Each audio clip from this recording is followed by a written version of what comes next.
So a typical day for me there's two aspects to it, and I think a lot of people that see what I get to do online on social media always see the glamorous side of it.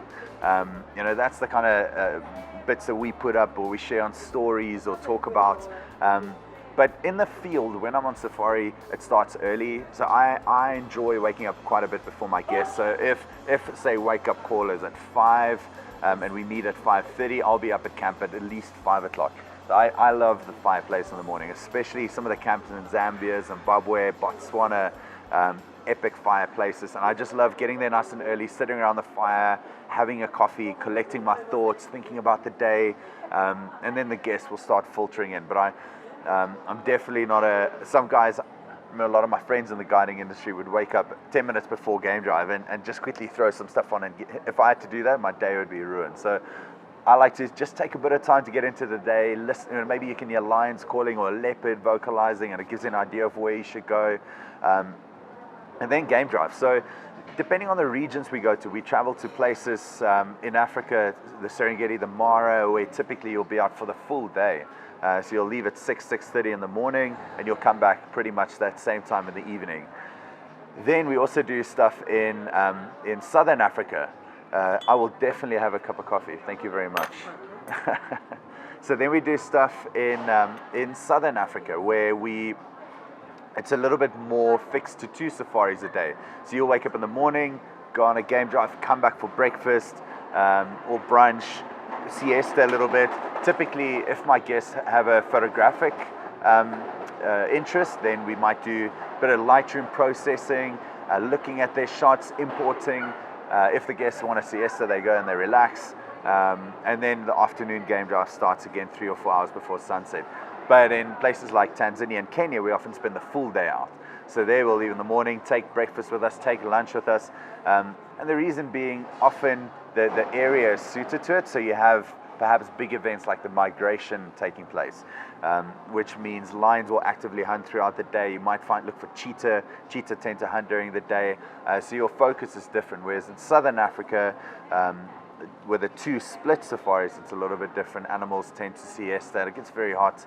And then the evenings I enjoy. It's always nice to be in camp. I think coming from a very strong guiding background, something that I try to do as often as possible is look after my guests. So helping with the hosting, making sure they have drinks, making sure they're settled in, fetching them from the rooms, or just helping as much as possible. And I think sadly today that's lost in a lot of the photographic guides, that they're a great photographer, but they lack the guiding experience. And I'll touch on that a little bit later. But so that's definitely something in the evenings, make sure my guests are settled. And then once again, I love to end the evening around the campfire. And so often with our photographic clients, sometimes they want to edit in the evening until whatever time of night, but you also miss out on the camp and the experience of being in the bush.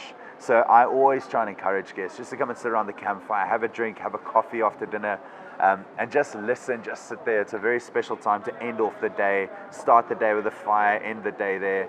And that's typically a day on safari. Then it's very busy. So a lot of people think we have a fat holiday when we go and we're on safari. And it is great. We love what we do, and we see magnificent places. Recently, I know as a company, we travel internationally. We go to places like Svalbard, British Columbia. I went to India this year. And so yes, we see incredible places, but it's hard work. Not very, very little time of that day is me sleeping or resting or sitting around doing nothing. It's very guest focused. In this industry where lodge-based guide, the guests come and go, whether you're there or not, the guests will always come because of the company. What we do now is these guests on safari, those are our guests. We host, we work hard because we want to make sure that they have a great experience and that they come back. These are the guests that we got to look after. And so it is hard work. It's definitely not just a fun experience and sitting around and just looking at animals. In the office, a lot of people ask, what do I do when I'm not on safari?